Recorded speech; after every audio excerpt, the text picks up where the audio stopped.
গোটা দেশ তাকিয়ে রয়েছে এই বৈঠকের দিকে। অন্যদিকে সুপ্রিম নির্দেশে কমিশনেও জোর তৎপরতা।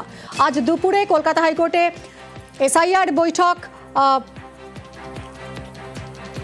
হাইকোর্টে প্রধান বিচারপতিকে রিপোর্ট সিইও সোমরাজ রয়েছে। আরো জানবো সোমরাজ, এই সুপ্রিম নির্দেশের পর কমিশনের তৎপরতা কতটা নজরে আসছে? দেখো, কমিশনের তৎপরতা একদমই তুঙ্গে। তার কারণ এখনো পর্যন্ত রাজ্যে এসআইআর সংক্রান্ত কি তথ্য উঠে এসেছে তার বিস্তারিত নথি কলকাতা হাইকোর্টের প্রধান বিচারপতির কাছে পেশ করবেন রাজ্যের মুখ্য নির্বাচনী আধিকারিক মনোজ কুমার আগরওয়াল। এবং সেই রিপোর্টে তিনি জানাবেন এখনো পর্যন্ত শুনানি যে নোটিশ জেনারেট সেখানে হয়েছে 1,91,92,634। তার মধ্যে কত সংখ্যক নোটিশ দেওয়া হয়েছে, কত সংখ্যককে নোটিশ দেওয়া যায়নি, কত সংখ্যক শুনানি হয়েছে, এবং এর মধ্যে জেলা শাসকের স্তরে এখনো পর্যন্ত নথি যাচাই বাকি কত রয়েছে।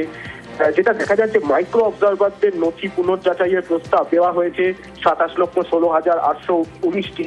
অন্যদিকে রোল অবজারভারদের তরফে নথি পুনর্যাচাইয়ের প্রস্তাব দেওয়া হয়েছে 23,37,768টি। অর্থাৎ সেক্ষেত্রে দেখা যাচ্ছে ইআরও এইআরওদের সঙ্গে একমত নয় মাইক্রো অবজারভার ও রোল অবজারভাররা। মূলত এই জায়গাটাই বা এই সংখ্যাটাই 50 লক্ষেরও বেশি দেখা যাচ্ছে। আর এই নথিগুলি নিয়ে কি সমস্যা হচ্ছে রোল অবজারভার মাইক্রো অবজারভারদের সঙ্গে ইআরও এইআরওদের, তা নিয়ে বিস্তারিত তথ্য কলকাতা হাইকোর্টের প্রধান বিচারপতির কাছে তুলে দেবেন রাজ্যের মুখ্য নির্বাচনী আধিকারিক। শুধু তাই নয়, এসআইআর এর ক্ষেত্রে যে জুডিশিয়াল অফিসাররা কাজ করবেন তাদের যাতে প্রশিক্ষণও দেওয়া হয় সে নিয়েও কলকাতা হাইকোর্টের প্রধান বিচারপতির কাছে প্রস্তাব রাখা হবে। বুথ ভিত্তিক একজন করে যাতে জুডিশিয়াল অফিসার দেওয়া যায়, কারণ নির্বাচন কমিশন চাইছে এ রাজ্যে এসআইআর প্রক্রিয়া দ্রুত শেষ করতে।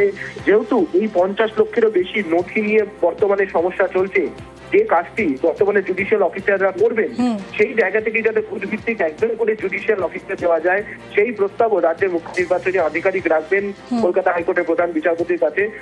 দুপুর পর যে কোনো সময় এই বৈঠক শুরু হবে। ইতিমধ্যেই বৈঠকের আগে রাজ্যের মুখ্য নির্বাচনী আধিকারিক বা দপ্তরের অন্যান্য যারা আধিকারিক তাদের সঙ্গে একপ্রস্ত বৈঠক করছেন বলে কমিশন সূত্রে খবর, এবং সেখান থেকেই এই প্রস্তাব কলকাতা হাইকোর্টের প্রধান বিচারপতির কাছে রাখা হবে। ধন্যবাদ সোমরাজ। পশ্চিমবঙ্গে চলা এসআইআর নিয়ে বেনজির নির্দেশ